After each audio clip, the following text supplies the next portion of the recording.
vigil at the Mexico-US border for the 53 migrants found dead in an abandoned tractor-trailer in Texas that was used to smuggle them across the border. A sad symbol of the desperation at this crossroads where the migrant crisis is reaching breaking point. In a bid to break the deadlock, the Biden administration is reportedly considering a policy of moving would-be asylum seekers further into the US before they reach a final destination within the country, far from the overcrowded facilities on the Texas border.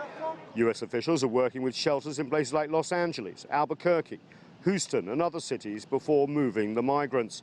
The Department of Homeland Security is working with shelters in each of those cities in advance of any movement. At the contested Summit of the Americas last month in Los Angeles, leaders from Latin America and the US agreed to cooperate more on creating legal paths for immigration across the continent. We know that safe, orderly and legal migration is good for all our economies, but we need to halt the dangerous and unlawful ways people are migrating, in the dangerous ways. Unlawful migration is not acceptable, and we'll secure our borders, including through innovative, coordinated actions with our regional partners. But there has been an ongoing crisis at the border. In April, US Customs and Border Patrol agents recorded over 234,000 encounters with migrants on the southern border, another record figure. The Biden administration has another problem. They're weighing whether to lift an emergency executive action imposed by the Trump administration in March 2020 called Title 42, or the Remain in Mexico policy. The COVID-19 era rule allows US border agents to move asylum seekers and other migrants back to Mexico while their legal cases are heard in the US.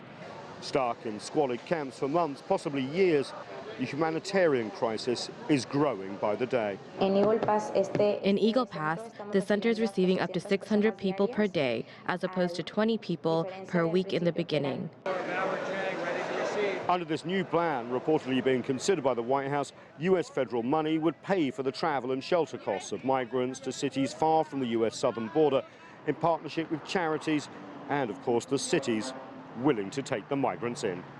Immigration is a hot-button political domestic issue here in the United States, and any sudden influx of migrants across the southern border will be used by President Joe Biden's opponents in the upcoming midterm elections in November and beyond. There have actually been several attempts to have a clear bipartisan immigration policy in Washington over the last several decades.